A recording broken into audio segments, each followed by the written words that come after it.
Donc pour ouvrir ce journal, ce décret du président du Faso, le président de la transition, président du Faso, président du Conseil des ministres, vu la Constitution, vu la charte de la transition, vu la lettre numéro 2015-019-CNT-presse-SG-DGSL du 8 avril 2015 du président du Conseil national de la transition, transmettant pour promulgation la loi numéro 005-2015-CNT du 7 avril 2015 portant modification de la loi numéro 014-2001-AN du 3 juillet 2001 portant code électoral décrète.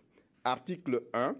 Est promulguée la loi numéro 005-2005-CNT du 7 avril 2015 portant modification de la loi numéro 014-2001-AN du 3 juillet 2001 portant code électoral. Article 2. Le présent décret sera publié au journal officiel du Faso Ouagadougou le 9 avril 2015, signé Michel Kafando. Que se passe-t-il dans l'ex-majorité? Difficile de le savoir. La suspension de leur participation au Conseil national de transition a été annoncée ce jour par un regroupement de partis politiques de l'ex-majorité. Sur les bancs de l'hémicycle, la vérité est tout autre. La majorité des députés du groupe sont loin d'avoir joué la politique de la chaise vide. Draman Guéné.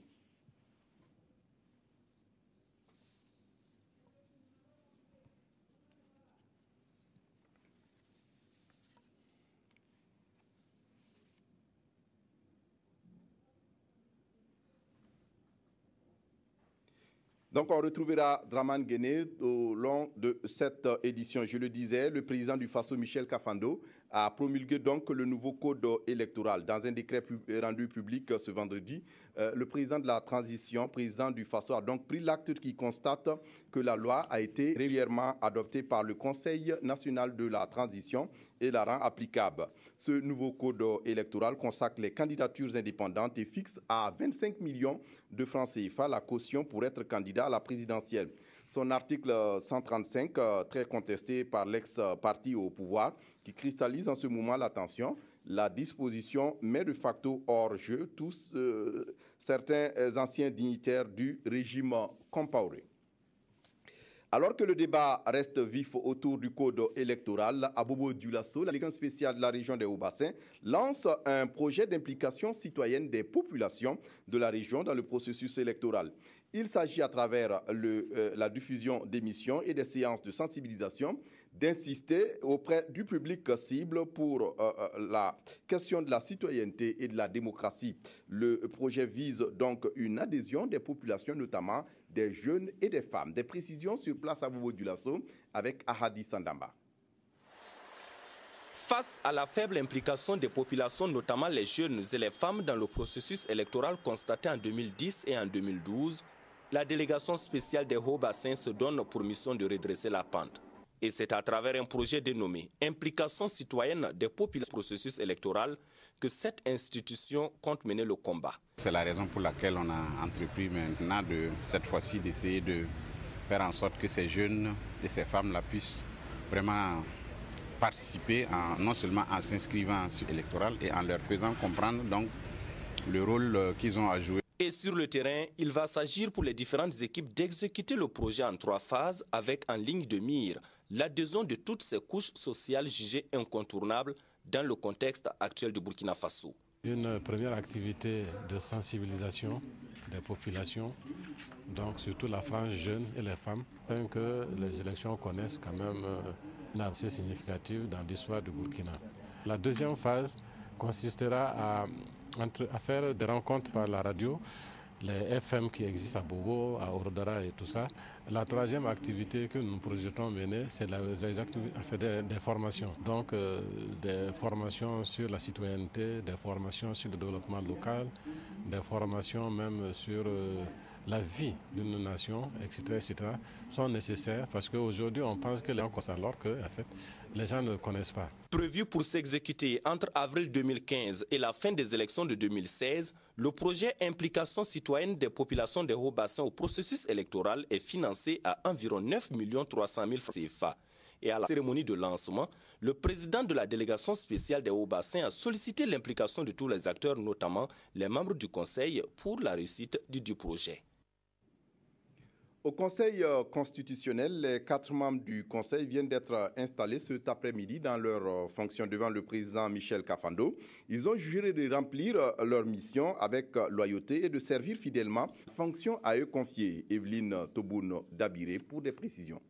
Je jure de bien et fidèlement remplir mes fonctions, de les exercer en toute impartialité, dans le respect de la Constitution, de garder le secret des délibérations et des votes, de ne prendre aucune position publique et de ne donner aucune consultation sur les questions relevant de la compétence du Conseil.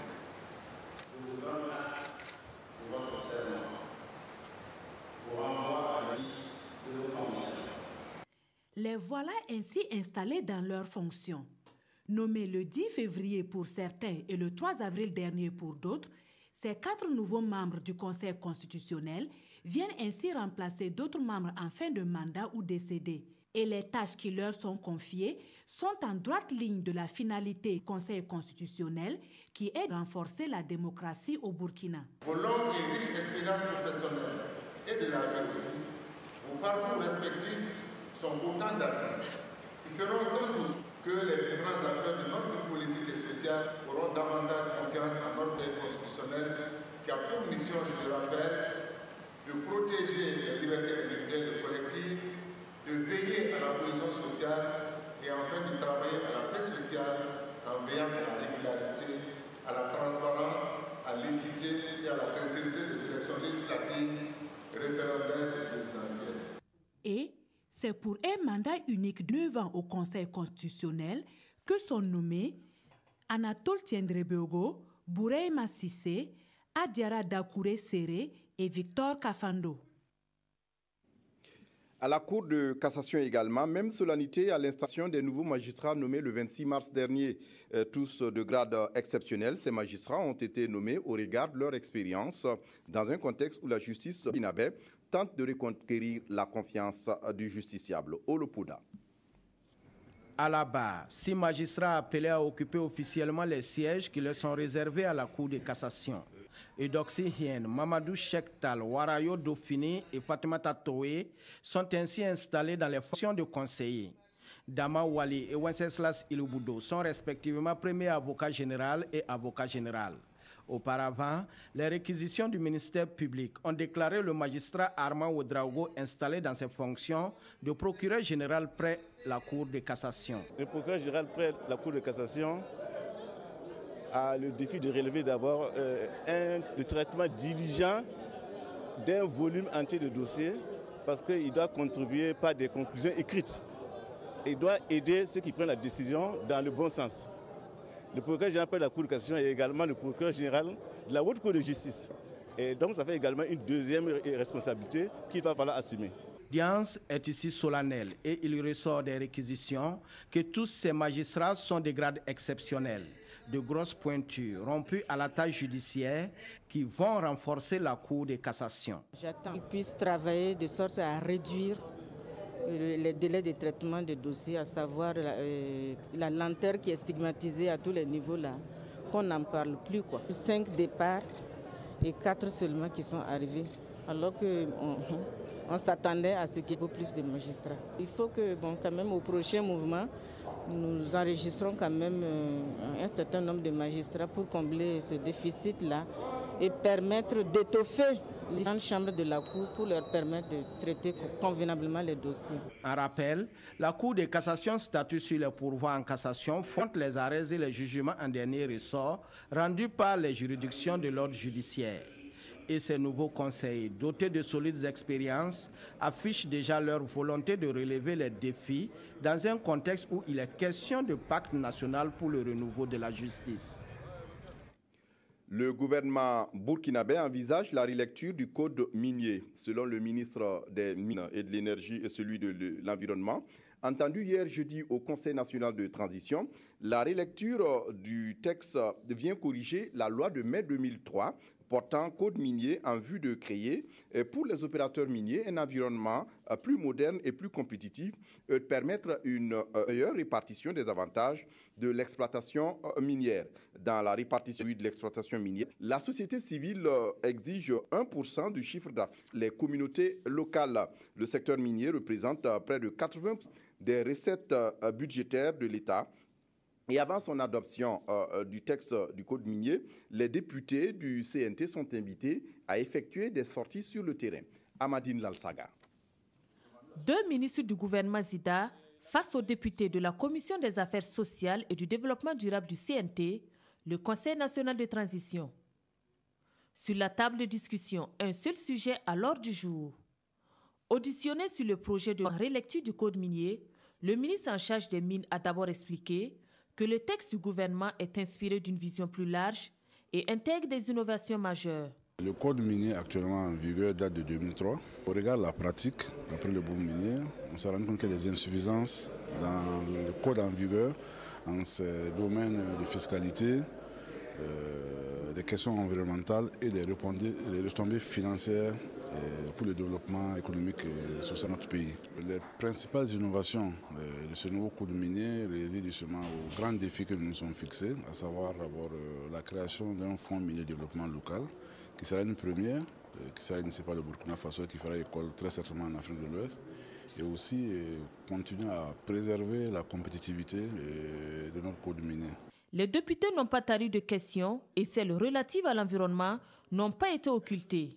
Cependant, le ministre de l'Environnement rassure. Nous avons pris l'engagement d'appliquer les textes qui sont en vigueur parce que dans notre législation, aussi bien au niveau des lois que des règlements, il y a beaucoup de textes, mais qui sont insuffisamment appliqués. Le suivi, par exemple, du plan de gestion environnementale et sociale, c'est lié plus à un manque ou à une insuffisance de moyens qu'à une insuffisance de textes. Les volets fiscalité et recettes ont également fait l'objet de débats. Les députés se sont intéressés aux dividendes reversés à l'État par les sociétés minières. Les honorables voudraient qu'on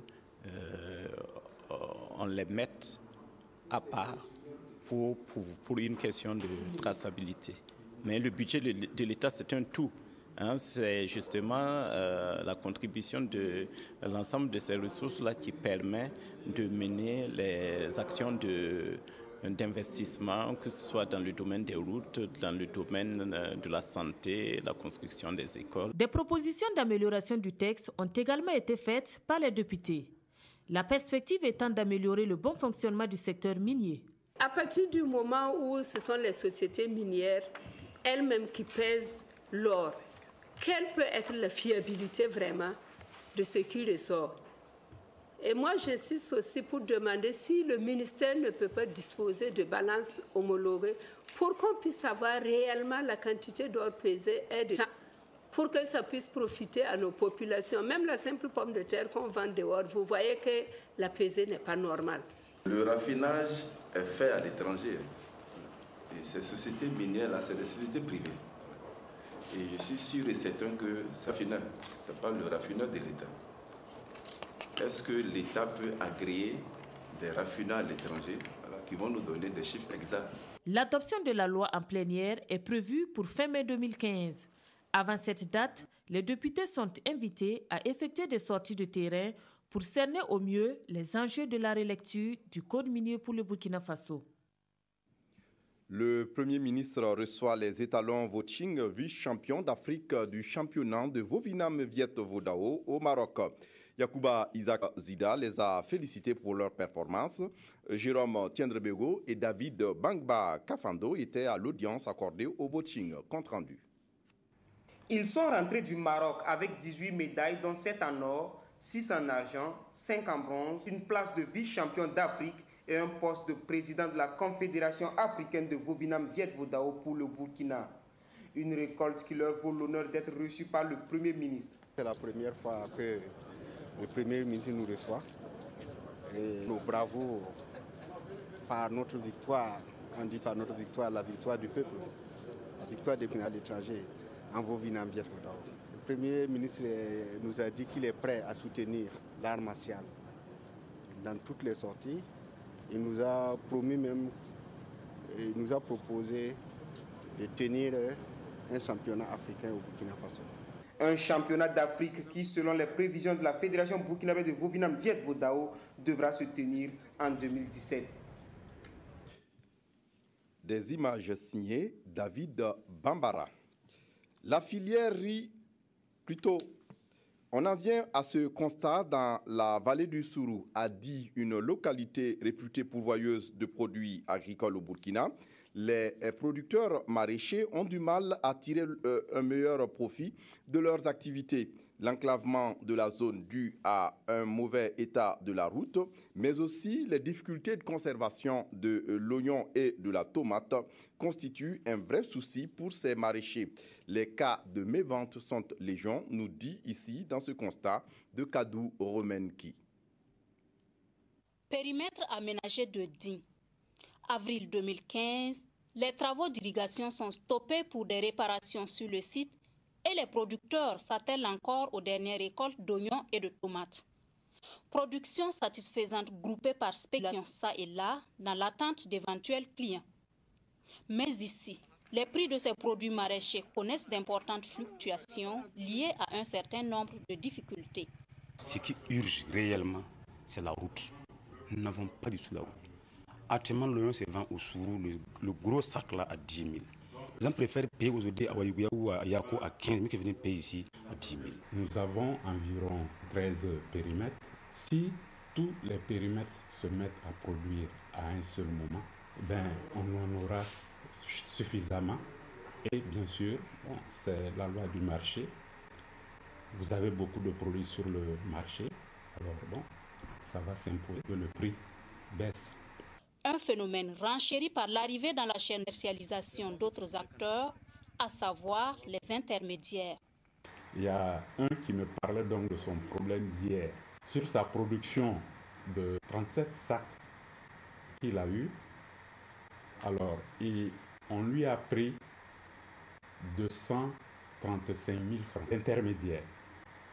Nous sommes en train de soigner un peu le mal parce que quand l'intermédiaire s'installe, c'est une question maintenant de vie ou de mort. Les gens ont pris goût du gain facile. Une vraie mafia qui se développe autour de l'exploitation du périmètre aménagé de Di, que l'on pourrait éviter s'il y avait sur place quelques unités industrielles de transformation. Mais en attendant cela, chaque producteur a sa petite idée pour réduire les pertes et tirer le maximum de profit de ses activités. J'ai commencé le maraîchage à l'âge de 20 ans. Des fois ça va, des fois c'est pas facile. Moi, en période d'abondance, j'achète les produits et je les revends. En ce moment, je gagne un peu. Nous, on a couture, bon, il n'y a pas marché. Voilà. Donc si ça partit vendu, il n'y a pas client. Voilà. Donc tu pars au marché et puis tu retournes encore. Tu as enlevé, tu es parti donner à quelqu'un, tu es allé là-bas. Tu as vu quelqu'un là, il a fait tomate. Bon, actuellement là, nous, on a eu commerçants de Ivoiriens là. Vous venez payer 20 000 francs qui est là. Tu es parti au marché, on paye 7 500. D'autres alternatives en termes de conseils et d'appui technique sont aussi envisagées pour permettre aux producteurs de mieux vivre de leurs activités. Les producteurs utilisent l'urée à un certain moment donc pour avoir de grosses bulles. Mais ce qu'ils ignorent, on a des grosses bulles qui sont assez jolies à voir, mais qui sont difficilement conservables. Ce qui fait justement qu'on a des conseils d'appliquer l'urée à un certain moment. Et il y a des techniques aussi que nous arrivons à vulgariser sur le terrain, qui sont des techniques des îlots de conservation, où l'on peut conserver l'oignon pendant 2 ou 3 mois et certainement les revendre à un prix où les prix sont intéressants. Une production en mal à l'orée de la Journée nationale du paysan qui se tiendra pour la 18e fois. 18 longues années à œuvrer pour l'épanouissement du monde rural. Ici à Di, il semble bien que le bout du tunnel est encore loin, même si l'on note quelques acquis non négligeables. la contribution même assez significative et à la sécurité alimentaire et au niveau de cette zone. Et il y a également la lutte même contre la pauvreté. On arrive même à réduire l'exode rural. Et pour résoudre en tout cas certaines contraintes que vous avez dû relever, il faut se dire que la 18e édition de la JNP va offrir effectivement une opportunité aux acteurs de se pencher sur une analyse approfondie des contraintes de cette agriculture. Vue aujourd'hui comme un pôle de croissance, la vallée du Sourou a un potentiel aménageable de 30 000 hectares. Seulement 6 500 hectares sont exploités par environ 5 000 producteurs. Au regard des difficultés qui se posent déjà, et quand on prend en compte le potentiel aménageable, il y a de quoi repenser la politique d'exploitation de la vallée. Par manque de suivi, bon nombre de projets ont été voués à l'échec dans la zone, dont le plus populaire est celui du centre d'apprentissage des 1000 jeunes filles de Niassan, un centre aujourd'hui érigé en collège d'enseignement général. L'on peut citer aussi l'échec du projet de la culture de blé avec autant d'investissements non productifs. Peut-être que la 18e journée nationale du paysan saura apporter des réponses aux difficultés que rencontrent les producteurs de thym. On l'espère vivement. La filière riz en Afrique de l'Ouest connaît des difficultés. Cette semaine à Ouagadougou, les acteurs se sont retrouvés pour une conférence internationale. La rencontre s'est focalisée sur la valeur ajoutée du riz, des recommandations, mais aussi une politique agricole régionale sont plus que jamais nécessaires. Éléonore Yerbanga. Les producteurs de riz sont formels. Les acteurs doivent s'organiser et disposer d'une bonne politique agricole. Les autorités doivent prendre conscience de la capacité des producteurs africains et accroître les investissements pour soutenir le développement des chaînes de valeur. La conférence internationale sur la chaîne de valeur riz en Afrique de l'Ouest s'est achevée avec des recommandations fermes à l'endroit des producteurs eux-mêmes, mais aussi des gouvernements et des partenaires. Comment les États peuvent aider par des soutiens, par des subventions, des appuis, pour que la semence, non seulement du point de vue quantité, soit augmentée, mais aussi du point de vue prix, soit accessible. Sur une filière risicole, il y a des producteurs essentiellement, des transformateurs et des commerçants. Bien sûr, des consommateurs. Comment ces acteurs-là pouvaient être organisés, se concerter, discuter, pour que chaque acteur gagne, pour que la production soit augmentée. Et enfin, la contractualisation, c'est-à-dire pousser à la professionnalisation pour que les acteurs puissent signer des contrats et véritablement booster donc la production. Quant à la disponibilité et à l'amélioration de la qualité du riz national, pour barrer la route à l'importation, les producteurs recommandent une concertation avec les organisations paysannes pour une prise en compte de leurs besoins dans les différents financements. Toute la zone de CEDEAO arrive uniquement à produire 60% de sa consommation et les 40% sont importés sur le marché international. Ce qui n'est pas normal, en sachant très bien que nous avons les hommes, nous avons le potentiel terre et nous avons l'eau. C'est la problématique qui se pose aujourd'hui. Si nous devons engager des milliards de devises pour aller importer du riz, et ce riz-là, quelle est sa valeur nutritive? Et pour le président du conseil d'administration du ROPA, le riz national ou local est d'une qualité indéniable et il faut que les gouvernements travaillent à subventionner les producteurs nationaux pour un riz local plus compétitif et disponible.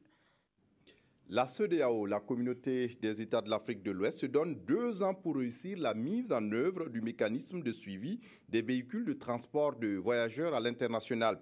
Cela devrait permettre de suivre et de sécuriser les mouvements des personnes et des biens. 6 pays sont concernés par ce projet pilote. Déjà, le Niger, la Côte d'Ivoire et le Burkina Faso sont à l'épreuve. Viviane Tiendrebego. Il ne suffira plus de posséder un titre de transport pour voyager d'un État à un autre dans l'espace CEDEAO. Le mécanisme de suivi des cars qui doit être mis en place va exiger que chaque voyageur possède des documents à jour. Et au départ de la gare, les services compétents devraient identifier le passager et tout ce qu'il a comme bagage. Nous faisons déjà les fouilles. Nous faisons les fouilles nous-mêmes. Nous avons l'escorte de la gendarmerie sur tous nos départs sur l'international qui s'occupe des fouilles. Nous avons aussi le manifeste des passagers. Tout ce qui nous manquait jusque-là, c'était un peu la scellée des coffres. Et là, c'était bien vraiment à point nommé. Pour nous qui allons beaucoup à l'international, les traversées des frontières nous prennent 2 à 3 heures de temps. Pas seulement ça, ils nous prennent aussi beaucoup d'argent en termes de faux frais. La mise en route de ce mécanisme nécessite une coordination du travail des forces de police, de gendarmerie, de douane et des eaux et forêts. Mais pour réussir, ces structures ont besoin de moyens modernes de communication pour faciliter le traitement et la transmission des données collectées sur les voyageurs. Pour réussir à mettre en place ce mécanisme, nous avons mobilisé nos propres ressources et des partenaires techniques et financiers se sont engagés à nous accompagner dans la réalisation de ce mécanisme qui va véritablement apporter un ouf de soulagement dans la mobilité intrarégionale. À terme, il faudra améliorer les infrastructures des grandes gares routières en y aménageant des dispositifs spécifiques afin de permettre des contrôles groupés au quotidien. Je l'ai annoncé dans les titres et on me signale que l'élément est enfin prêt. Que se passe-t-il dans l'ex-majorité?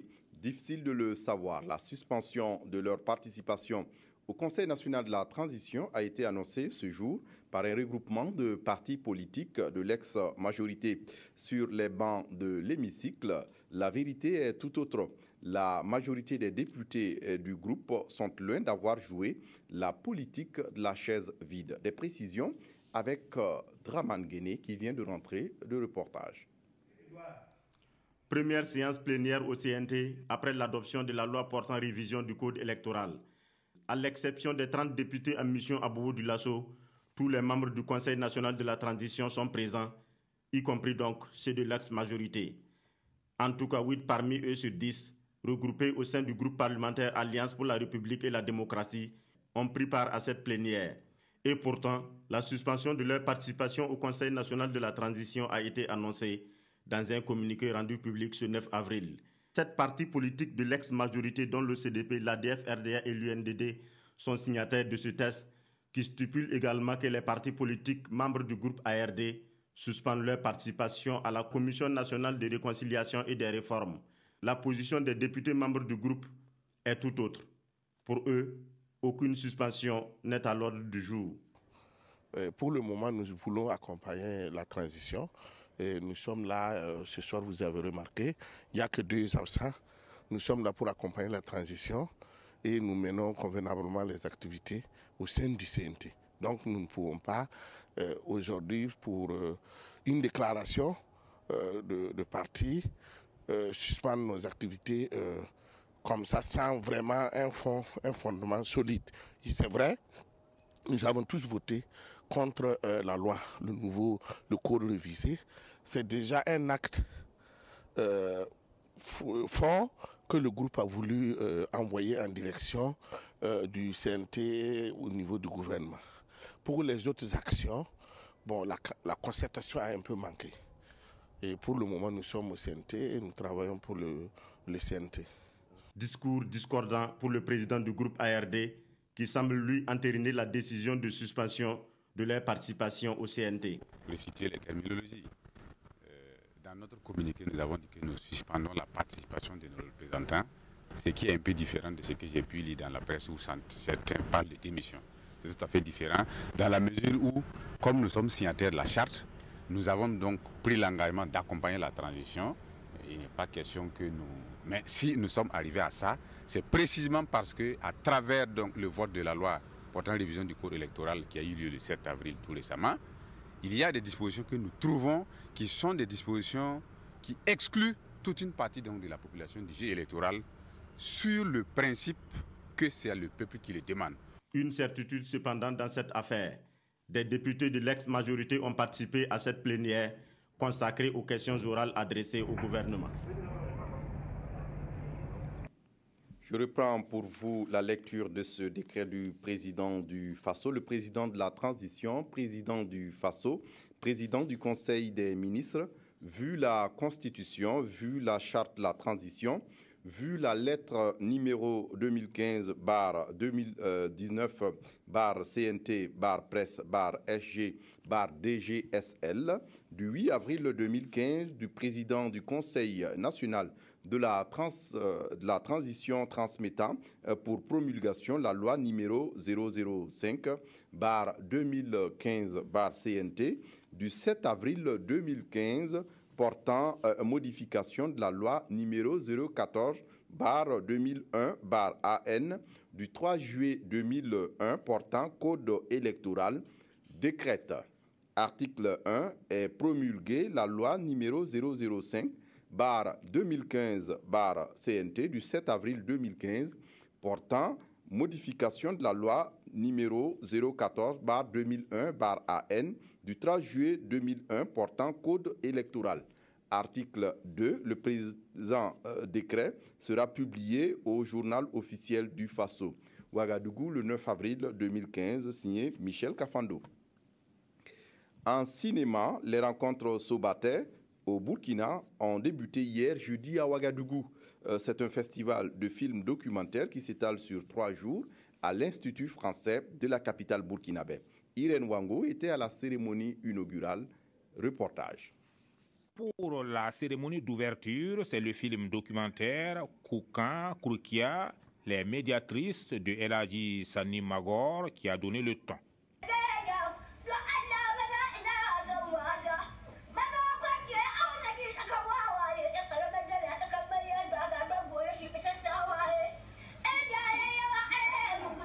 Les médiatrices, donc il s'agit de faire une médiation pour ramener donc la paix qui a été perdue suite aux émeutes, en tout cas dans mon village. Donc c'est un appel à la paix, c'est un appel à la réconciliation, c'est un appel au pardon, c'est vraiment un appel à la fraternité. Né pour défendre un cinéma libre et pour valoriser l'expression artistique dans le cinéma documentaire africain, le festival Rencontre Sobaté est une initiative de jeunes cinéastes. Nous organisons ce festival dans le souci de promouvoir le cinéma africain. Depuis longtemps, l'Afrique a toujours été filmée, vue par les autoréalisateurs et producteurs. Et nous avons décidé en tant que jeunes, voilà, d'autres ont fait des écoles de cinéma, d'autres ne l'ont pas fait, mais avec le souci de montrer aussi que l'Afrique peut se filmer, voilà, et aller aussi vers d'autres horizons. Cinéma documentaire et mémoire collective est le thème de ce festival. Au programme, des projections documentaires suivies de débats, des formations sur le scénario et les films documentaires. Les activités de ce festival prendront fin ce samedi 11 avril. Désormais, les cafés littéraires du Faso Khalifa pour discuter littérature et échanger des idées. Le ministère de la Culture, qui vient de lancer la première édition ce jeudi à Ouagadougou, entend faire découvrir les écrivains burkinabés et africains et leurs œuvres. Kadi Sanogo. Les cafés littéraires du Faso Khalifa sont une nouvelle tribune d'expression pour les acteurs du livre.